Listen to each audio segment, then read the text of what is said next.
안녕하세요. 리뷰하자입니다. 반전의 반전의 반전. 진짜 왜 순옥킴의 드라마는 예측 불가라는 말이 있는 건지 세상 고개가 끄덕여집니다. 오늘 펜트하우스 20회 1부까지는 이거 이렇게 진행되면 시즌2는 뭘로 하나 걱정했는데 제가 또 감히 순옥킴님의 유니버스를 과소평가했네요. 이어진 2부에서는 시즌2뿐이 아니라 마음만 먹으면 100부작 대하 드라마도 만드실 수 있는 분이란 걸 보여주셨죠. 오늘 20회 리뷰는 전반적인 리뷰와 더불어 제가 생각하는 이지아가 시즌2에도 나올 수밖에 없는 이유를 뇌피셜 해보도록 하겠습니다. 19회 마지막 주단태는 로곤니의 이름을 팔아 투자금을 모은 혐의로 잡혀갔고, 천서진은 사학비리 부정입학 관련해서 잡혀갔죠. 두 빌런이 잡혀가 조사를 받고 있는 도중 진짜 특출인데 특별한 역할로 출연하는 줄 알았던 기은세에게 심수련은 모든 정보를 넘깁니다. 굳이 검찰에서 조사를 받고 있는 이들에 대한 정보를 왜 넘겼을까요? 심수련은 알았을 겁니다. 천서진, 주단태 두 인물은 어떻게든 빠져나올 것이라는 걸. 그렇게 법적인 처벌은 물론이거니와 사회적인 처벌도 함께 받을 수 있도록 만든 것이죠. 오늘 경찰서에 잡혀간 헤라 사람들은 역시나 심수련이 본인들을 가둬놨던 상황이나 민설아가 과연 심수련의 딸이 맞는지 어떻게 증명할 거냐는 뻔한 레파토리로 결국 모두 풀려났고, 그렇게 심수련이 사람들의 정보 및 사건 관련 내용을 방송국에 전달한 건 신의 한 수였습니다.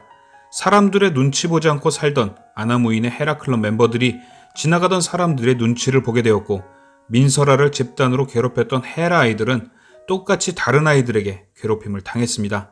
하나하나 민설아와 비슷한 방법으로 복수를 진행하는 심수련. 이제 남은 건 직접적으로 민설아를 죽인 오윤희. 그래도 또 세상 착한 심수련은 더 이상 기회를 주지 않고 콩밥을 먹여도 시원찮을 오윤희에게 스스로 자수할 수 있는 기회를 줍니다. 하지만 오윤희는 그 천사 같은 배려에 똥을 뿌리죠. 요 근래 많은 드라마를 봐왔고 수많은 악역들을 봤지만 자신이 죽인 아이 엄마 앞에서 이미 죽은 애는 죽은 애고 산 사람은 살아야 하니까 라는 죽은 설탕이가 벌떡 일어나 오윤희의 목을 물어 뜯을 만한 망언은 처음이었습니다. 부부의 세계 이태호의 사랑에 빠진 건 죄가 아니잖아는 시처럼 느껴질 지경이네요. 그래도 결국 베로나에게 모든 사실을 말하겠다는 심수련의 말 때문에 수락을 하긴 했지만 오윤희의 머릿속엔 절대 로나를 살인자의 딸로 키울 순 없다는 생각이 컸던 탓에 다른 방법을 찾죠. 자수를 하느니 심수련을 죽여버리기로 생각한 오윤희. 그녀는 경찰 조사를 마치고 나온 주단태에게 심수련을 죽여달라고 합니다. 다른 사람의 상처보다 본인의 욕심이 더 커져버린 오윤희. 그녀의 욕망만큼은 이미 펜트하우스 100층을 넘어선 안 되는 섬까지 넘어버렸죠. 하지만 심수련이 정해준 시간은 다가오고 주단태가 행동하길 기다릴 수 없었던 오윤희는 스스로 집에 있는 칼을 집어듭니다. 그리고 그 시각 로건과 함께 떠날 준비를 하던 심수련은 제 예상대로 양집사에게 쌍둥이가 위험하다는 전화를 받고 다시 펜트하우스로 달려갑니다. 비밀의 방에 도착한 심수련. 하지만 그녀를 기다리던 것은 주단태에게 붙잡혀 있던 쌍둥이가 아닌 누군가의 칼이었죠. 심수련은 쓰러졌고 이어지는 장면에서 오윤희가 그 자리에 있었습니다. 심수련 살해범으로 현장 검거된 오윤희. 주단태는 심수련이 로건니와의 외도 후 자신에게 이혼을 요구했고, 얼마 전 로건니의 고소도 이 때문이었다 짜맞췄겠죠.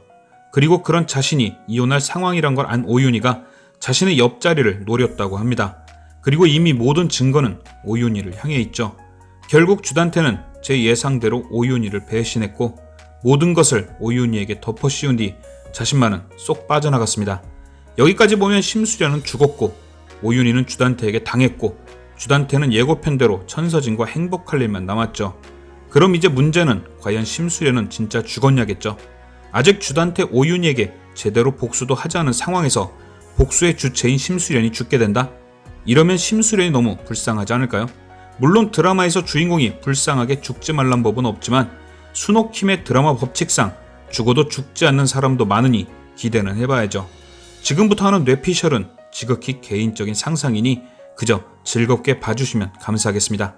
이 문제를 풀기 위해 가장 중요한 건 바로 오늘 공개된 나비 부인이었습니다. 로건니가 주단태의 금고에서 꺼내온 사진엔 쌍둥이 친모인 나비 부인의 얼굴이 있었고 그것을 확인한 심수련은 무척 놀랐죠. 그 이유는 로건이 사진을 보여주기 전 물었던 질문. 지금 정치 재계 쪽에서 국회의원과 심수련에 관한 열애설이 돈다는 것.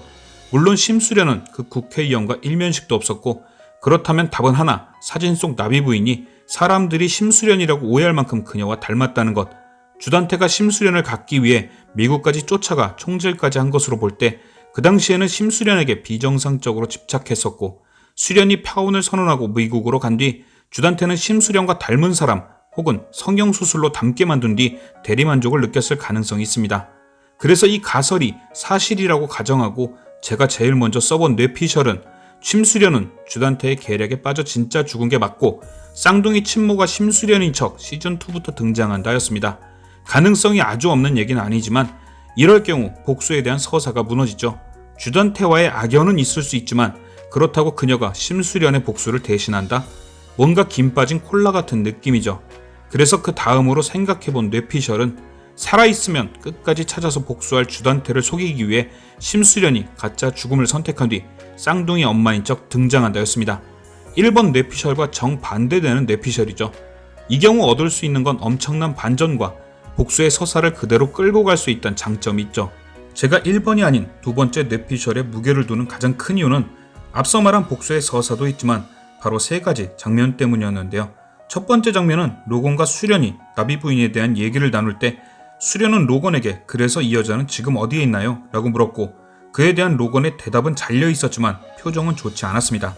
그래서 저는 21회에 로건의 어두운 표정과 함께 잘려진 대사가 나올 듯 한데요. 왠지 그 대답이 긍정적이진 않을 듯 싶습니다. 국회의원과의 열애설이 퍼진 뒤 자취를 감췄든 죽었든 사라졌다는 대답 같은데요. 그걸 기억하고 있던 심수련은 그 부분을 이용해 자신의 신분을 감출 수도 있겠다는 계획을 생각했을 수 있었을 듯 싶고 때마침 걸려온 양집사의 전화에 함정임을 눈치채고 계획을 실행한 게 아닐까 합니다. 그리고 두 번째 장면은 바로 비밀의 방에 들어가기 전 심수련이 지었던 의미심장한 표정이었습니다. 뭔가를 결심한 듯한 표정. 진짜 쌍둥이가 걱정되었다면 지체할 시간 없이 냅다 들어갔겠죠. 하지만 심수련은 분명 문 앞에서 잠시 멈칫했고 그것이 그녀가 무언가 계획이 있다는 암시가 아니었을까 생각합니다. 그리고 마지막 세 번째 장면은 바로 양집사의 전화를 받을 때 그리고 해펠 로비에서는 보였던 심수련의 장신구들이 왠지 비밀의 방 문 앞 그리고 그녀가 쓰러진 뒤에는 안 보였던 장면입니다. 물론 XY도 실수하는 소품팀의 또 다른 실수일 수 있지만 장신구 한두 개가 아닌 전부 사라지는 건 의아하죠. 분명 로비에서 펜트에 가기 전 심수련이 어떤 행동을 했고 그것이 장신구를 빼야 가능할 만한 일이 아닐까 예상됩니다. 만약 심수련이 진짜 양집사의 전화를 받고 간 뒤 죽임을 당한 거라면 이렇게 복잡하게 표현할 이유가 없죠. 분명 심수련의 행동에 여러가지 특이사항을 심어둔 것이 이 모든 상황이 일반적인 상황이 아닌 계획된 상황이 아닌가 생각합니다. 하지만 그런 심수련도 주단태의 계획이 정확히 뭔지는 몰랐겠죠. 그래서 수련의 계획엔 오윤희와 조비서도 포함되어 있을 것 같은데요. 이미 주단태는 오윤희에게 덮어씌울 생각으로 그녀를 비밀의 방에 불렀겠죠. 쓰러져 있던 수련을 본 오윤희는 놀라는 눈치였죠. 아마도 오윤희는 수련의 계획을 다 알고 있진 않았을 듯 싶습니다. 하지만 수련이 웅얼거린 마지막 대사, 그러니까 경찰서에 잡혀가서 조사를 받던 중 갑자기 떠올린 후 범행을 인정해버린 그 대사, 저는 그 한마디가 뭔가를 지시하는 대사가 아니었을까 생각합니다. 그러니까 이 부분은 제가 계속 고민하는 택배 떡밥과 이어지는데 오윤희가 택배를 확인했지만 내용물을 보고도 무엇인지 몰랐는데 심수련의 한마디로 모든 상황이 이해가 돼버린 물건, 주단태의 계획을 미리 알려주는 택배였을 수도 있고 혜인이에게 주사했던 심정제약이 들어있었을 수도 있죠.